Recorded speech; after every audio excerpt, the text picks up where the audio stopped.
வாழ்க வையகம், வாழ்க வையகம், வாழ்க வளம். குரு வாழ்க, குருவே துணை. அருட்பேராற்றல், அருட்பேராற்றல் இரவும் பகலும் எல்லா நேரங்களிலும், எல்லா இடங்களிலும், எல்லா தொழில்களிலும் உறுதுணையாகவும், பாதுகாப்பாகவும், வழி நடத்துவதாகவும் அமையும். ஆசான் அருட்தந்தை வேதாத்திரி மகரிஷி அவர்களே நம்மோடு சூட்சுமமாக நிறைந்திருந்து இன்றைய தெய்வீக நிகழ்வுகள் அனைத்தையும் மிகச் சிறப்பாக நிகழ்த்தி கொடுப்பார். எல்லாம் வல்ல அருட்பேராற்றலையும் அதன் அனைத்து தன்மாற்ற நிலைகளையும் நன்றியுணர்வோடு வணங்கியும் வாழ்த்தியும் இந்த நிகழ்வை துவங்கும். வாழ்க வாழ்க வளர்ந்த நண்பர்களே, இறை ஆசிரியர் பயிற்சி சிந்தனையில நாம் பாலுணர்வை பற்றிய ஒரு சிந்தனையை சிந்தித்துக் கொண்டிருக்கிறோம். மனித வாழ்க்கையினுடைய, அதாவது உலக இன்பத்தினுடைய உச்சகட்ட இன்பமாக பாலுணர்வை இயற்கை அமைத்திருப்பதற்கான காரணம், அது தொடர்ந்து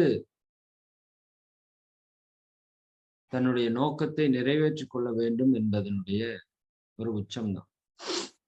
பாலுணர்வை சரியாக புரிந்து கொண்டால் இறையுணர்வு பெறுவது எளிமை என்று ஓஷோ அவங்க சொல்லுவாங்க. காமத்திலிருந்து கடவுளுக்கு என்று அந்த நூலினுடைய சாராம்சம், இன்னும் அவருடைய தத்துவத்தினுடைய சாராம்சம் எல்லாமே. ஏன்னா இந்த காம உணர்வு என்று நாம் சொல்லக்கூடிய இந்த பாலுணர்வு தான், அந்த சக்தி தான் மூலாதாரத்தில் இருக்கு இல்லைங்களா? மூலாதாரத்திலிருந்து தான் அந்த சக்தி ஒவ்வொரு மையங்களாக மேலே பிரவேசித்து இறை உணர்வையும் பெறுவதற்கு நமக்கு வழியாக, வாய்ப்பாக இருக்கு. அப்போ அந்த பாலுணர்வு சக்தி தான், அந்த அபரிவிதமான சக்தி தான் மேலே மையங்களுக்கு சென்று இறையுணர்வை பெறுவதற்கு உதவியாக இருக்கிறது. அப்படிங்கிறத நம்ம புரிந்து கொண்டோமானால் ஆன்மீக பாதையிலே செல்லக்கூடியவர்கள் இந்த பாலுணர்வுக்கு எவ்வளவு முக்கியத்துவம் கொடுக்க வேண்டும் என்பதை புரிந்து கொள்ளலாம். இன்னும் ஒருபடி மேலே போய் நமது முன்னோர்கள் பிரம்மச்சரிய விரதம், துறவு, இல்லறத்தை தவிர்த்து சென்றதெல்லாம் உண்டு. இன்னும் பல அமைப்புகளிலே அந்த தன்மை இருப்பதை நாம் பார்க்கிறோம். இன்னைக்கு உலகம் முழுக்க அது பரவியும் கிடக்கிறது. அப்போ அதனோட பர்பஸ் என்ன அப்படின்னா, அப்ப வித்து சக்தியை நாம் எந்த அளவுக்கு தரமாக வைத்துக் கொள்கிறோமோ அந்த அளவுக்கு தான் நாம் ஆன்மீகத்திலையும் உயர முடியும். நான் முன்னாடியே பக்தி மார்க்கத்திலையும் அந்த கட்டுப்பாடு இருக்கிறத சொன்னேன்.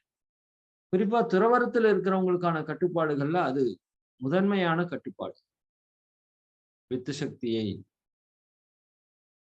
செலவழிக்காமல் இருப்பது. அப்படி இப்ப மகரிஷி அவங்க கூட சொல்றப்ப கூட சொல்லுவாங்க, காயகல்பம் என்பது அந்த இல்லற நோன்பு ஏற்காமல் இளமை நோன்பிலே வாழக்கூடிய, பிரம்மச்சரியத்தை கடைபிடிக்கக்கூடிய, வாழ்நாள் முழுவதும் கடைபிடிக்கக்கூடிய அப்படி இருக்கிற அன்பர்களுக்கு இது மிகப்பெரிய வரப்பிரசாதம் என்று சொல்லுவாங்க. ஏன்னா காயகல்பம் பண்ற எல்லாருக்குமே தெரியும், அந்த பாலுணர்வு தூண்டுதல் ஏற்படும் போது அல்லது முறையற்ற பால் உணர்வு தூண்டுதல் ஏற்படும் போது இம்மீடியட்டா நாம 10 அஸ்வினி முத்திரை போட்டு ஒரு ஓஜஸ் போட்டீங்கன்னா அந்த உணர்வு எங்க போகுதுன்னே நமக்கு தெரியாது. நேத்திக்கு ஐயா அவங்க சொன்னாங்க இல்லைங்களா, இஎஃப்டி டெக்னிக் அப்படின்னு சொல்லிட்டு, எமோஷனல் ஃப்ரீடம் டெக்னிக்ல ஒரு 8 இடத்து தட்டினா எப்படி நம்மளுடைய குணங்கள், பதிவுகளை நாம் மாற்றிக்கொள்ள முடியுமோ, அது போல காயகல்பம் அது மாதிரி ஒரு ப்ராசஸ் தான். இப்ப காயகல்பத்தை முறையாக ஒருவர் சரியாக செய்து வந்தாரானால் இந்த பாலுணர்வுல என்ன வந்துருங்க, மகரிஷி அவங்க சொல்லுவாங்க, காமம் மிகை குறை சமனாம் அப்படின்னு ஒரு வார்த்தையை பயன்படுத்துவோம். சரிதானுங்களா? காமம் மிகை குறை சமனாம், அது அதிகமாகவும் போகாது, குறைவாகவும் இருக்காது, சமநிலைக்கு கொண்டு வரக்கூடிய ஒரு அற்புதமான பயிற்சி காயகல்பம். அப்போ இன்னைக்கு சமுதாயத்திற்கு மிக மிக தேவையான ஒரு பயிற்சி. இந்த ஆண்ட்ராய்டு மொபைல் எல்லாம் வரல. நிறைய பேர் என்கிட்ட கேட்பாங்க. இந்த காயகல்ப பயிற்சிய மகரிஷி அவங்க ஏன் அ சித்தர்களோடத எடுத்து இப்படி குடுத்தாங்க? சித்தர்கள் அதை மறைச்சு தானே வச்சிருந்தாங்க. இல்லையா? அப்படி கேட்கிற பழக்கம் எல்லாம் உண்டு. அப்போ மகரிஷி இருந்தப்ப ஆண்ட்ராய்டு மொபைல் இந்த அளவுக்கு ஃபார்ம் ஆகல இல்லைங்களா? 2006 காலகட்டங்கள்லலாம் நார்மல் மொபைல் தான் அதிகம். இன்னைக்கு ஸ்மார்ட் போன்ஸ் வந்து இல்லாத இடமே இல்லைங்கிற அளவுக்கு அது பெருகி போச்சு. அப்போ மகரிஷி அவர்களுக்கு இறைநிலை உணர்த்தியிருக்கு.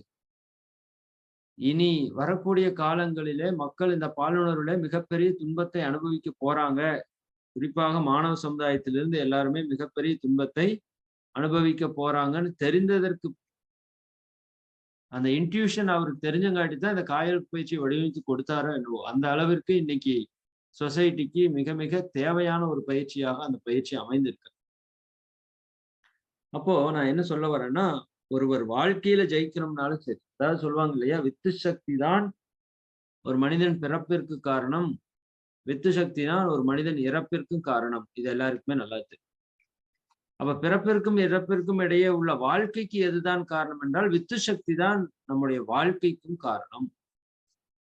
வித்திலிருந்து தான் உயிர் துகள், உயிர் துகளிலிருந்து தான் ஜீவகாந்தம், ஜீவகாந்தத்திலிருந்து தான் உடல், மன, புலன் இயக்கங்கள் அனைத்தும் நடைபெறுகிறது. அப்போ அந்த வித்து சக்தியை நாம எந்த அளவுக்கு குவாலிட்டியா, குவான்டிட்டியா, பியூரிட்டியா, டென்சிட்டியா வச்சிருக்கிறோமோ, அந்த அளவுக்கு நாம உலக வாழ்க்கையும் சந்தோஷமா அனுபவிக்க முடியும். உலகம் கடந்த இறை வாழ்க்கை என்று சொல்லக்கூடிய அகவாழ்வையும் நாம் மிக மகிழ்ச்சியாக அனுபவிக்க முடியும். ஆன்மீகத்திலே உயர்ந்த நிலைகளை நாம் அடைய வேண்டும் என்று யாரெல்லாம் விரும்புகிறீர்களோ, அவர்களெல்லாம் நிச்சயமாக கற்பு நெறியை முதன்மை நெறியாக நாம வந்து ஃபாலோ பண்ணணும். சரிதானுங்களா? அதனாலதான் மகிழ்ச்சி சொல்லியிருப்பாங்க, "உயிரின் மேலாய் கற்பொழுங்கை நாம் காக்க வேண்டும்" என்று சொல்லுவார்கள்.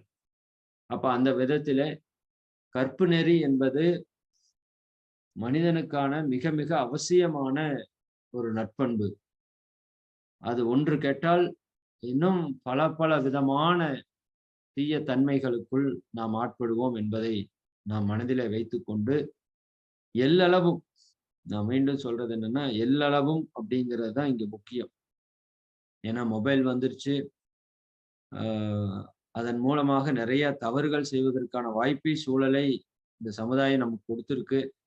அதில மிகுந்த கட்டுப்பாடு வேண்டும். முன்னாடி சொன்னது போல குடும்பத்தில சிறு சிறு அண்டர்ஸ்டாண்டிங் இல்ல.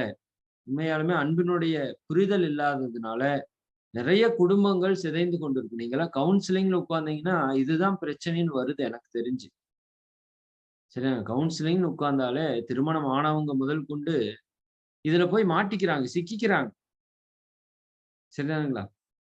அது மகரிஷி அந்த கவியிலேயே அழகா சொல்லியிருப்பாங்க. ஏமாத்துறவங்க நெறைய பேர் இருக்காங்க. நாம தான் ரொம்ப ரொம்ப கவனமாக, விழிப்பாக இருக்க வேண்டும். அது இந்த இடத்துல தடுமாறிட்டோம் அப்டின்னா, தடமாறிருவோம்.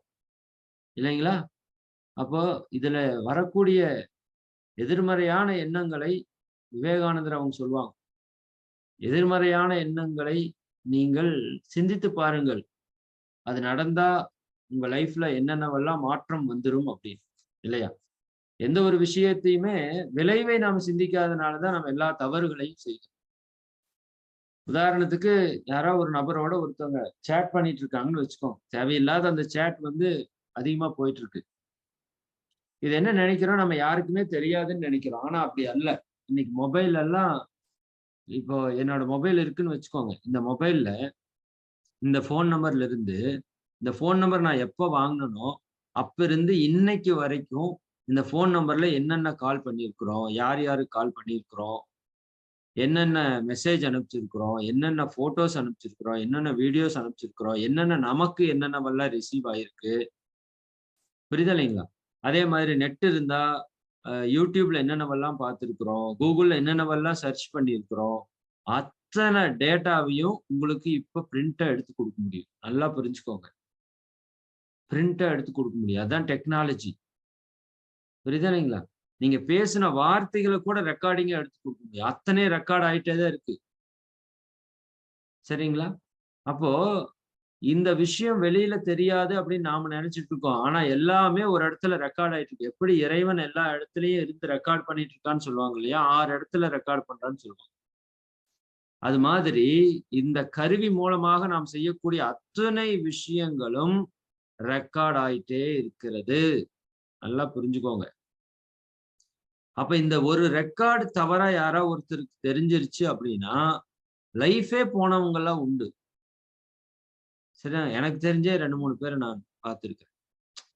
இந்த மொபைல்ல தேவையில்லாம ஒருத்தவங்ககிட்ட பேசிட்டு இருந்து, தேவையில்லாம ஒரு சேட்டிங் பண்ணிட்டு இருந்து, அது குடும்பத்துல தெரிஞ்சு, அந்த குடும்பமே 2ஆக பிரிந்து போயி, இன்னைக்கு ரொம்ப மோசமான நிலையில இருக்கிற குடும்பங்களை எல்லாம் நாம பார்க்கிறோம் இந்த சமுதாயத்துல. அப்ப நான் அதான் மறுபடியும் சொன்னேன். இந்த டாபிக் இருக்கிறப்ப தான் நம்ம மக்களுக்கு நெறைய விஷயங்களை கொஞ்சம் ஆழமா சொல்லிற முடியும். சரியா? சும்மா போய் இத பத்தி யாராச்சும் பேசுனீங்க அப்டின்னா, நம்மளை தவறாக பார்ப்பாங்க. அப்ப இந்த டாபிக் கிடைக்கிறப்ப நம்ம என்ன பண்ணிறணும்? மக்களுக்கு இதனுடைய இம்பார்ட்டன்ஸ் சொல்லிறணும். மக்களுக்கு என்ன அப்டின்னா பிரச்சனைன்னா, நமக்கு ஒரு அறியாமை தான் பெரிய பிரச்சனை. விளைவ நம்ம சிந்திக்காம செயல் செஞ்சுருவோம். அப்புறம் விளைவு வந்ததுக்கு அப்புறம், ஐயோ! அம்மா அப்படி ஆச்சு, இப்படி ஆயிடுச்சு. நான் பண்ணல. எனக்கு தெரியாம பண்ணிட்டேன்னு கால்ல விழுகுறேன்ட்டு அத்தனை துன்பங்களையும் நாம் அனுபவிக்கிறோம். அப்ப ரொம்ப, ரொம்ப கவனமாக இருக்க வேண்டிய விஷயம் இது. அதே மாரி குழந்தைகளுக்கு இதை பற்றி நாம தெளிவாக எடுத்து சொல்ல வேண்டிய ஒரு காலகட்டாயத்திலே நம்ம உட்கார்ந்திருக்கிறோம். இன்னும் எனக்கு தெரியாது, என் குழந்தை என்னத்தையோ பார்த்துட்டு போறான் அப்படின்னு விட்டீங்க அப்படின்னா, கடைசியில துன்பப்படுவது நாமாகத்தான் இருக்கும்.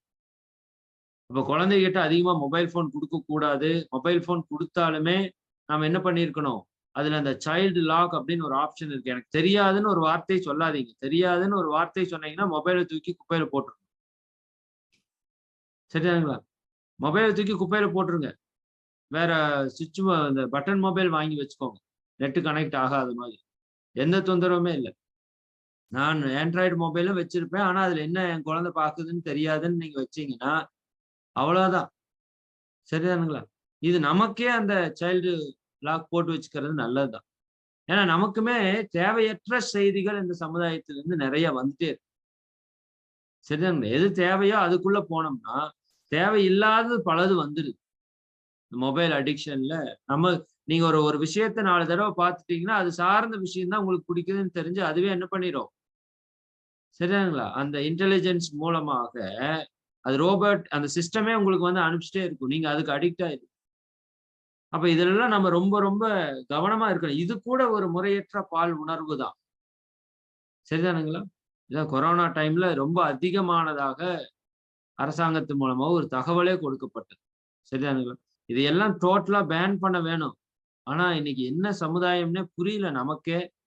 இல்லைங்களா? நம்ம மக்களுடைய மனோநிலைக்கு தகுந்த மாதிரி சொசைட்டிலயும் அவ்வளவு ஒரு வல்கரான விஷயங்கள் தொடர்ந்து நடந்து கொண்டே இருக்கிறது. இதை நம்ம சிந்தித்து தான் ஆகணும். இதை இக்னோர் பண்ணிட்டு போனீங்கன்னா, நாளைக்கு இதனுடைய தாக்கம் நம்மகிட்ட, நம்ம குடும்பத்துல நாம பார்க்க வேண்டிய சூழல் வந்துரும். அதே மாதிரியே இந்த முறையற்ற பாலுணர்வுல மிக மிக முக்கியமாக நாம தெரிந்து கொள்ள வேண்டியது உணவு.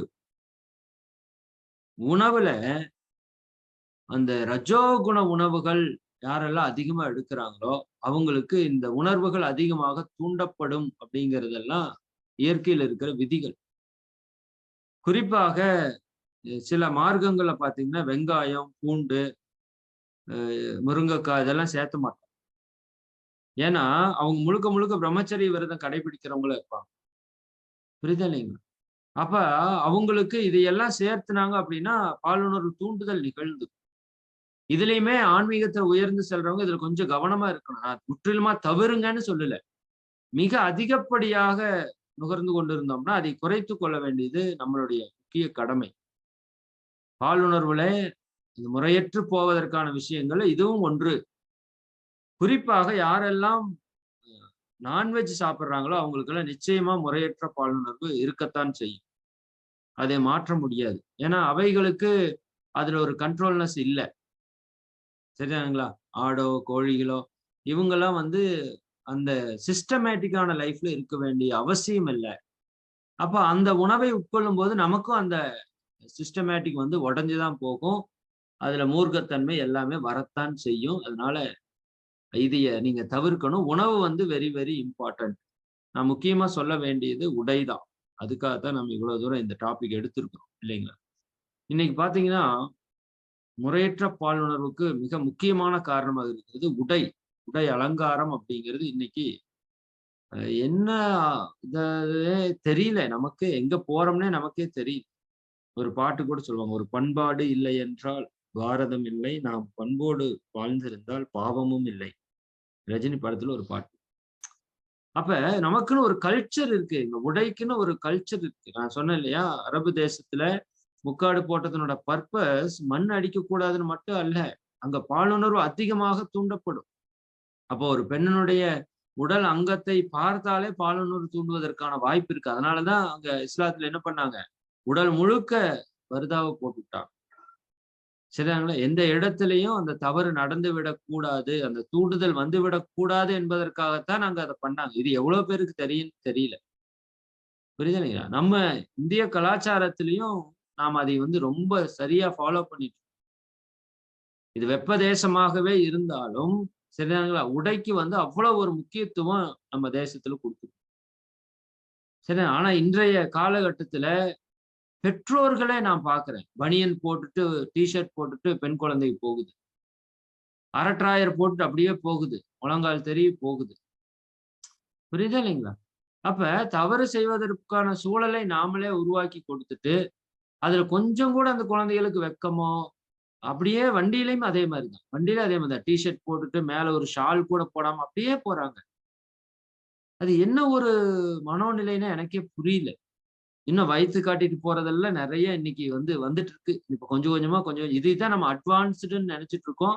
இது வேற வளர்ச்சின்னு வேற நெனச்சுட்டு இருக்கோம். எவ்வளவு ஒரு கேவலமான ஒரு விஷயத்த போயி, இதை நம்ம வந்து என் குழந்தை ஹை என்ன டாப் லெவல் இருக்கு. ஹைஜீனிக்கா இருக்கு. ஏதோ ஃபாரின்ல இருந்து வந்த மாரி இருக்கு. இதெல்லாம் என்ன இது? கால கொடுமை இதெல்லாம். இல்லைங்களா? இதெல்லாம் மத்தவங்க எப்படி சரி பண்றாங்களோ இல்லையோ அதெல்லாம் 2வதுங்க. ஒரு இறை ஆசிரியராக இருக்கக்கூடிய நம்மளோட வீட்ல ஒரு பண்பாடு, ஒரு கலாச்சாரம் நிச்சயமா இருக்கணும். இன் ஃபியூச்சர் வந்து யார திரும்பி பார்ப்பாங்கன்னா, இந்த மக்கள் நம்மள எல்லாம் பார்ப்பாங்க. நாம எப்படி வாழ்றோம்னு பார்ப்பாங்க. புரியுதா இல்லைங்களா? அப்போ நம்ம ஒவ்வொருத்தரும் அதுக்கு ரோல் மாடலா இருக்கணும். உடல் அங்கங்கள் தெரியிற மாதிரி ஒருத்தங்க நடக்குறாங்க அப்படின்னா, அது நிச்சயமாக முறையற்ற பாலுணர்வுல மிக தவறான ஒரு செயல். சரிதானுங்களா? உடை உடுத்துறவங்க சிலரெல்லாம் பார்த்தீங்கன்னா, கையெழுத்து கும்பல்லான்னு இருக்கும். இந்த அம்மா ஜாக்கெட் கை முழுக்க தச்சிருப்பாங்க. உடல்ல எந்த அங்கமுமே வெளிய தெரியாது. அந்த அளவுக்கு அவங்க அதைய பக்குவமா உடை அணிவாங்க. சரி, உடையில் கண்ணியம் வேணும்னு மதுரை சொல்லுவாங்க. உடையில் கண்ணியம் வேண்டும். அதுவும் அந்த படத்துலலாம் சொல்லுவாங்க. படத்துல சொல்றதெல்லாம் நல்லதுதான். ஒரு படத்துல ஒரு ஹீரோயின ஒருத்தன் கைய பிடிச்சு இழுத்துருவான். இழுக்கிறப்ப என்ன சொல்லுவாங்கன்னா, ஆ அந்த பொண்ணோட ட்ரெஸ்ஸு சென்ஸ் அந்த மாரி இருக்கும். அதுக்குன்னு நீங்க ஒரு பக்கம் எப்படி அவங்க அப்படி போட்டு வந்தா நீங்க இழுக்கலாமா? அப்படிங்கிறது நான் அதுக்கும் உடன்பாட்டுக்கு வரல. ஆனா, ஏன் அந்த சூழல உருவாக்குவானேன்னு கேட்கிறேன். ஏன் அந்த சூழல உருவாக்குவானே? நமக்குன்னு ஒரு கல்ச்சர் இருக்கு. சரியா? பார்த்தாலே கையெடுத்து கும்பிடுற மாதிரியா இருக்கணுமா? கைய பிடிச்சு இழுக்கணுமான்னு இருக்கிறது நம்மளோட கையில இருக்குல்ல. நம்ம பங்கும் ஒண்ணு இருக்குல்ல. புரியுதா இல்லைங்க? அப்ப அந்த அளவிற்கு இன்னைக்கு உடை கலாச்சாரம் மோசமா போயிட்டு இருக்கு. அதே மாதிரி அலங்காரத்திற்கு ஒரு முக்கியத்துவத்தை இந்த சமுதாயம் ரொம்ப அதிகமா குடுத்துட்டே இருக்கு. குறிப்பாக பெண் சமுதாயம். தவறா நெனச்சுக்காதீங்க. இன்னைக்கு அப்படித்தான் போயிட்டு இருக்கு. புரியுதா இல்லைங்களா? உள்ளத்தில் இருக்கிற விஷயம் தான் அழகுன்னு இன்னைக்கு போயி, வெளிப்புற தோற்றம் தான் அழகுன்னு சொல்லி ஒரு மிகப்பெரிய மாயையில இந்த சமுதாயம் சிக்கிக் கொண்டு இருக்கு. இந்த அலங்காரம்ங்கிறத மட்டும் நீங்க விட்டே ஆகணும். மகிழ்ச்சியா சொல்றாங்க. பெண்கள் சிக்கி கிடக்கிற இடத்திலே மிக முக்கியமான இடம் அலங்காரம், அலங்கார பொருட்கள். அதுக்கு அடியில மயங்கி கிடக்கிறோம். சரிதானுங்களா? மகரிஷி அழகா சொல்லுவாங்க ஒரு வார்த்தை. அந்த கவி எனக்கு ஞாபகம் வருமான்னு தெரியல. இந்த அலங்காரம் பண்ணிட்டு போனா, பார்க்கிறவங்களுக்கு என்ன தோணும்னு கேட்பாரு மகரிஷி. ஒரு அற்புதமான கவி. ம். இந்த விதவிதமாய் அலங்காரம் யாருக்காக? பார்ப்பவர்கள் மனதிலே என்ன தோன்றும்? அப்படின்னு ஒரு கவி. நல்ல கவி. சரி, நான் ஞாபகம் வந்தா சொல்றேன். ம். இது எதுக்கு இது தேவைன்னு கேட்கு. உண்மையாலுமே இது தேவையில்லை. சரிங்க. இதெல்லாம் முறையற்ற பாலுணர்வுல இருக்கக்கூடிய அடிப்படையான விஷயங்கள். நமக்கு இதெல்லாம் தெரியறது இல்ல, புரியறது இல்ல. புரியுதா இல்லைங்களா? அப்போ நமக்கு இயற்கையா என்ன குடுத்திருக்கோ அதை நம்ம வைத்துக் கொள்ள வேண்டியதுதானே. இந்த அலங்காரம் பண்றங்கிற பேர்ல நீங்க உடலை மட்டும் சிதைக்கல. நம்ம அதை பத்தி நெறைய பேசி நீங்க டை அடிக்கிறதுனால எவ்வளவு உங்களுக்கு நோய்கள் வருகிறது, எவ்வளவு பிரச்சனைகள் வருகிறது, ரத்த ஓட்டத்துல எவ்வளவு தீமைகள் ஏற்படுகிறது, உடல்ல இருக்கிற கழிவுகள் பாருங்க. டை அடிக்கிறவங்களுக்கு எல்லாத்துக்கும் ஸ்கின்ல ப்ராப்ளம் இருக்கு பாருங்க. ஸ்கின்ல ப்ராப்ளம் இருக்கு. முடி மூலமா அந்த டைஸ் அப்படியே உங்க மண்டைக்குள்ள இறங்கும், ரத்தத்துல இறங்கும், மூளையில நோய் வரும், தோல் ஃபுல்லா நோய் வரும். தோல் ஃபுல்லா நோய் வரும். சொரியாசிஸ் வரும், வெண்படை வரும், எல்லாமே வரும். புரியுதா நீங்க? அதே மாதிரி அ ஐப்ரோ எடுக்கிறவங்களுக்கெல்லாம் நெறைய நோய்கள் வரும். தலை சார்ந்த, கண் சார்ந்த நோய்கள் நெறைய வரும். சரிங்களா? இன்னும் லிப்ஸ்டிக் அடிச்சீங்கன்னா, மண்ணீரல் கெட்டு வீணா நாசமாக போகும். சரிங்களா? ஆமா, டைரக்ட்டா நீங்க வைக்கிற உதட்டுல வைக்கிற சாயம் நேரா மண்ணீரல போய் தாக்கும். மண்ணீரல போய் தாக்கும். நெயில் பாலிஷ் சரியாங்களா? அது மிகப்பெரிய விஷம். அந்த நெயில் பாலிஷ் எடுத்து அடிச்சீங்கன்னா, நேரா உங்க பிளட் கெட்டு போயிரும். கண் அது. அது மூலியமா டைரக்ட்டா அந்த இது உள்ள உடம்புக்குள்ள இறங்கும். இப்படி ஒவ்வொன்னா நான் சொல்லலாம். ஃபேஸ்க்கு போடுற நீங்க அத்தன மேக்கப்ல கிரீம்ல இருந்து, பவுடர்ல இருந்து நீங்க பண்ற எல்லா வேலையுமே எதற்குன்னா, சொந்த காசுல சூனியம் வச்சுக்கிற ஆளு யாருன்னு பார்த்தீங்கன்னா, நம்ம தான். சரியாங்களா? சொந்த காசுல சூனியம் வச்சுக்கிறோம். அப்ப அந்த அளவுக்கு அது உடல் நலத்தை மட்டும் பாதிக்காதுங்க. முறையற்ற பாலுணர்வை தூண்டுவதில அதற்கு இருக்கிற பங்கு மிகப்பெரிய பங்கு. கவர்ச்சி தரும் அலங்காரம் யாருக்காக? மகரிஷி கேட்பாங்க. கவர்ச்சி தரும் அலங்காரம் யாருக்காக? நான் கிண்டலா கூட சொல்லுவேன். வீட்ட விட்டு வெளிய போறவங்க அவ்வளவு நீட்டா, அழகா டிரெஸ் பண்ணி, அலங்காரம் எல்லாம் பண்ணிட்டு வெளிய போவாங்க. அங்க யாரு பார்ப்பா? சொல்லுங்க. ரோட்ல போறவன், வர்றவன் சரிதாங்களா? அவங்க தானே பார்ப்பான். ம். பார்ப்பவர்கள் மனதிலே என்ன தோன்றும்? அப்ப தவறான எண்ணம் தோன்றுமா? தோன்றாதா? சரி. அப்ப தவறான எண்ணம் தோன்றுச்சுன்னா, அந்த எண்ணம் வலுப்பெறும்போது முறையற்ற பால் கவர்ச்சியாக, உணர்வாக பல இடங்களிலே வெளிப்படுது. சரியா? இன்னும் பாருங்க, கட்டிய கணவனுக்கு முன்னாடி நீங்க எப்படி இருக்கீங்கன்னு பாருங்க. நெறைய பேர் ப்ராப்பரா குளிக்கிறது கூட கிடையாது. பொதுவா சொசைட்டில சொல்றேன் நான். உங்கள சொல்லல. காலையில எந்திரிச்ச முதல் வேலை குளிக்கணும். இப்படி முதல் வேலை குளிக்காத பெண்கள், பெண்களே அல்ல. மனுஷங்களே கிடையாதுன்னு நான் சொல்றேன். ஆண்களுக்கும் சேர்த்து தான் சொல்றேன். சரிதானுங்களா? யாராக இருந்தாலும் காலையில எந்திரிச்ச முதல் வேலை குளியல். அதை செஞ்சுட்டு தான் நீங்க சமையலுக்கே போகணும். இல்லையா? ஆனா அப்படி இல்ல இன்னைக்கு எல்லாம். பொதுவாக வாழ்க்கை முறை. அப்போ அந்த கணவர் தான் நாயா பேயா உழைச்சு வீட்டுக்காக எல்லா வேலையும் செய்றாரு. ஆனா அவருக்கு முன்னாடி நீங்க எப்படி இருப்பீங்கன்னு பார்த்தீங்கன்னா, ஸ்ரீதேவிங்க அக்கா மாதிரி முன்னாடி வந்து நிப்போம். புரியுதா இல்லைங்களா? அவங்களுக்கு முன்னாடி ஒரு நேர்த்தியா, ஒரு அழகா, ஒரு அவங்க பார்க்கறதுக்கு மனசுக்கு ஒரு நிம்மதியா, அமைதியா அப்படி காட்சி அளிக்கிறது தானே ஒரு பெண்ணுக்கு பெருமை. நெறைய பேர் இந்த டிவிய படங்கள் எல்லாம் பார்த்துட்டு வேற கம்பேர் பண்ணுவாங்க. அந்த ஹீரோ இப்படி பண்றாரு, இந்த ஹீரோ இப்படி பண்றாரு. புரியுதானே? இதெல்லாம் தான் வந்து ரொம்ப ஒரு மோசமான ஒரு சமுதாய சூழல் நம்ம பார்க்கிறோம். டிவில காமிக்கிறதெல்லாம் உண்மை அல்ல. நல்லா புரிஞ்சுக்கோங்க. அது ஒரு படத்துல கூட அழகா உண்மையான வாழ்க்கை என்ன, போலி வாழ்க்கை என்னங்கிறதையும் ஒரு படத்துல சமுத்திரக்கனி நடிச்சிருப்பாரு அந்த படம். நீங்க பார்த்தீங்களான்னு தெரியல. ரொம்ப அழகா ஒரிஜினலா ஒரு லைஃப் எப்படி இருக்கும்? கணவன் மனைவினா சண்டை வரத்தான் செய்யும். சரியாங்களா? சண்டை வரத்தான் செய்யும். இதுதான் இயல்பான வாழ்க்கை. அப்போ ஒருத்தன் அந்த ஹீரோயின் கூட சொல்லுவாங்க. பாருங்க, நான் முடி வெட்டினத பார்த்து அந்த யாரோ ஒரு பையன், மாவு குடுக்குற பையனோ, குப்பை வலிக்கிற பையனோ எவனோ ஒருத்தன் வந்து பார்த்துட்டு, காய் குடுக்குற பையனோ எவனோ வந்து பார்த்துட்டு, "உங்க ஹேர் ஸ்டைல் அழகா இருக்குங்க அக்கா" அப்படின்னு ஏதோ சொல்லிருவான். அதை கேட்டு வந்து அவன் கூட பாராட்டுறான், நீங்கலாம் பாராட்ட மாட்டீங்களான்னு இந்த பெண்களோட ஏக்கம் பாருங்க, எப்படியெல்லாம் சிக்கலாகுது. அப்ப சமுத்திரக்கனி ஒரு ஆன்ஸர் பண்ணுவாரு. அடுத்தவன் பொண்டாட்டிய போய் பாராட்டணுங்கிற அவசியம்லாம் எனக்கு இல்ல அப்படின்னு சொல்லுவாரு. ரொம்ப, ரொம்ப ஒரு தாக்கத்தை ஏற்படுத்தின ஒரு வார்த்தை. இன்னைக்கு சொசைட்டியே அப்படித்தான் இருக்கு. அவன் பொண்டாட்டிய எவனும் போய் பாராட்டுறது இல்ல. அடுத்தவன் பொண்டாட்டிய போய் பாராட்டிட்டு இருக்கிறது இங்க பொழப்பா இருக்கு. இத பத்தி பெண்களுக்கு தெரியறது இல்ல. புரியுதா இல்லைங்களா? அவன் பாராட்டுனா, இவன் பாராட்டுனா, அவன் அதை சொன்னான், இவன் இதை சொன்னான். நீங்க ஒண்ணும் சொல்றது இல்ல.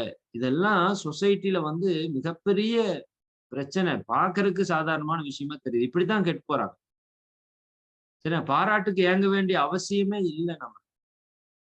சரியாங்களா? எல்லாம் வல்ல இறைவனுடைய உச்சகட்ட படைப்பு பெண்ணினம். இந்த பெண்ணினத்தை யாரு வந்து பாராட்டணும்னு என்ன கிடக்குது? புரியுதா இல்லைங்களா? அப்ப அலங்காரம் நமக்கு தேவையான அலங்காரம் தேவையே கிடையாது. இயற்கையா நீங்க எப்படி இருக்கிறீங்களோ அந்த மாதிரி இருங்க. அதுதான் மிகப்பெரிய உயர்வு நமக்கு. சரிதானுங்களா? புறத்திலே இப்ப ஜனாதிபதியா இருக்காங்கல்ல அந்த அம்மா. அதுதான் உயர்வு இல்லையா? அன்னை தெரசா அவங்க தான உயர்வு. ஔவையார் அவங்க தான உயர்வு. சரிதானுங்களா? எத்தனையோ பேர் இந்த சமுதாயத்துக்கு நல்லது பண்ணிட்டு இருக்காங்க. அதுதான உயர்வு. அப்ப எது உயர்வுனே தெரியாம ஒரு உயர்வை நோக்கி நாம பயணித்துக் கொண்டிருக்கிறோம். குறிப்பாக நம்ம குழந்தைகளையும் நம்ம தவறாக வழிநடத்தி கொண்டிருக்கிறோம் அப்படிங்கிறது தான் இந்த காலகட்டத்தில் இருக்கிற உண்மை. நான் சொல்லக்கூடிய விஷயங்கள் எல்லாம் உங்களுக்கு கொஞ்சம் வலிச்சாலும் வலிக்கும். வேற வழி இல்ல. வேற வழி இல்ல. உடையில ரொம்ப கவனமா இருக்கணும். தேவையற்ற அலங்கார பொருட்கள் நம்மளுக்கு தேவையே கிடையாது. புரியுதானே? இதெல்லாம் முறையற்ற பாலுறவை தூண்டுவதற்கான ஒரு மிகப்பெரிய வாய்ப்பை உருவாக்கி கொடுக்கிற விஷயமா இருக்கு. சரிங்களா? உடையிலே நம்ம ரொம்ப ரொம்ப கண்ணியமா இருக்கணும். உணவில கவனமாக இருக்கணும். சரிங்களா? பயன்படுத்தக்கூடிய பொருட்களிலே மிக மிக கவனமா இருக்கணும். குறிப்பாக அ அலைபேசியில நம்ம ரொம்ப ரொம்ப கவனமா இருக்கணும். இதெல்லாம் சரியாக இருக்கும்போது தான் ஏன்னா நம்ம ஆன்மீகத்தையே வாழ்க்கையவே அது பாதிச்சிருங்க. பாதிச்சிரும். சரிதாங்களா? ஒரு ஞானத்தை அடைவதையே அது வந்து தடுத்துரும். அதுக்காகத்தான் நம்ம இவ்வளவு தூரம் சொல்ல வேண்டியதா இருக்கு. நாமும் கவனமா இருக்கணும். நம்மை சுற்றி இருக்கிறவங்களையும் கவனமாக இருக்க வைக்க வேண்டியது நம்ம ஒவ்வொருத்தருடைய கடமையாக இருக்கு. சரிதானுங்களா? பாலுணர்வு கட்டுப்பாடும், உணவு கட்டுப்பாடும் வந்துருச்சுன்னா மட்டும் தான் நம்ம ஆன்மீகத்துல ஜெயிக்க முடியும். நீங்க 2 விஷயத்த அடிப்படையா மனதில் வச்சுக்கணும். சரிதானே? இந்த உடல்ல பொறுத்தவரைக்கும் 2 விஷயம் வெரி வெரி இம்பார்ட்டன்ட். ஒன்று உணவு கட்டுப்பாடு, 2வது பாலுணர்வு கட்டுப்பாடு. இந்த 2ம் சரியா இருந்தா மட்டும் தான் ஒருத்தர் ஆன்மீகத்திலே உயர்ந்த நிலையை அடைய முடியும். சரிங்களா? அப்ப இல்வாழ்க்கை கொடுத்தது இறைவன் அதுக்காகத்தான் நமக்கு கொடுத்திருக்கிறான். அது எந்த அளவுக்கு தெய்வீகமாக, புனிதமாக மாற்றிக்கொள்ள முடியுமோ அந்த அளவுக்கு மாற்றிக்கொள்ளுங்க. இன்னும் அந்த வித்து சக்தி எந்த அளவுக்கு நாம கற்பு நெறியின்படி நிறுத்தி சில விவேகானந்தர்ட்ட போய் கேட்கிறாங்க, "எப்படி உங்களுக்கு இவ்வளவு அதீத சக்தி?" அப்படின்னா, அவர் சொல்றாரு, "வித்து சக்தி தான் காரணம்ங்கிறார்." நீங்க அவரோட வரலாறு எடுத்து படிச்சீங்கன்னா தெரியும். உங்களுக்கு எப்படி இவ்வளவு அபரிமிதமான நினைவுத்திறன், அபரிமிதமான ஒரு சக்தி கொண்ட மனிதரா நீங்க இருக்கிறதுக்கு என்ன காரணம்னா, என்னுடைய வித்து சக்தி தான். அந்த வித்து சக்தியை நான் முறையாக பாதுகாத்து அவரு கூட வித்து சக்தியை வெளியேற்றாம இருந்து செத்து போயிட்டாருன்னு சொல்லுவாங்க. அப்படியெல்லாம் கிடையாது. என்னை பொறுத்தவரைக்கும் ஒரு மிகப்பெரிய மகான். அவருக்கெல்லாம் காயகல்பம்லாம் எப்பவோ கைவல்யம் ஆயிருக்கு. புரியுதா இல்லைங்க? அப்ப அந்த வித்து சக்தியோட பொட்டன்ஷியல் இருந்தங்காட்டி தான் 39 வயதுல அவர் எவ்வளோ பெரிய சாதனையை செய்துட்டு போயிட்டார். இல்லையா? Just 39 years. சரிங்களா? உலகம் முழுக்க ஆன்மீகத்தை விதைச்சுட்டு போன பெருமை அவருக்கு. அப்ப பல மகான்கள் இந்த துறவறம் மேற்கொண்டது சரிதானுங்களா?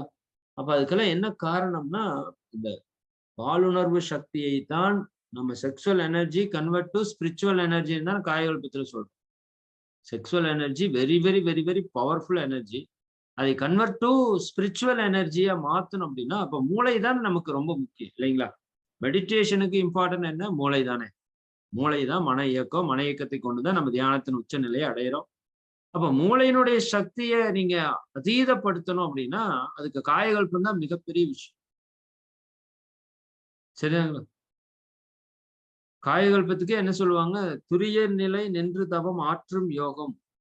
சரிங்களா? சுக்கிலத்து தவக்குதத்து பயிற்சி கூட்டி. மகரிஷி அழகா சொல்லுவாங்க. சரிங்களா? சுக்கிலத்து தவம் குதத்து பயிற்சி கூட்டி. தூக்கம் போகம் உணவு முன்னம் செய்ய சுக்கிலமே கெட்டியாம் ஆண்மை போக்கும் தொல்லை தரும் நோய் வகைப்போம் இளமை காக்கும். சுக்கிலத்தோடு உயிர் ஜீவகாந்தம் மிக்கும் சூட்சமமாம் இக்கலையே காயகல்பம். சரிங்களா? அப்ப இந்த காயக்கல்பம் வெரி வெரி இம்பார்ட்டன்ட்ங்கிறதுக்கு நான் ஸ்ட்ரெஸ் குடுக்கறதுக்காக இந்த இடத்துல நான் உங்களுக்கு சொல்றேன். இதுவரைக்கும் நாம எப்படி பண்ணோம்னு தெரியல. முறையற்ற பால் கவர்ச்சியிலிருந்து ஒரு மனிதன் விடுபட்டு கற்பு நெறியை 100% ஃபாலோ பண்றதுக்கான ஒரு பயிற்சி என்னன்னு கேட்டீங்கன்னா, அது காயகல்ப பயிற்சி தான். சரிதாங்க. அதுக்கு மேல ஒண்ணும் இல்ல.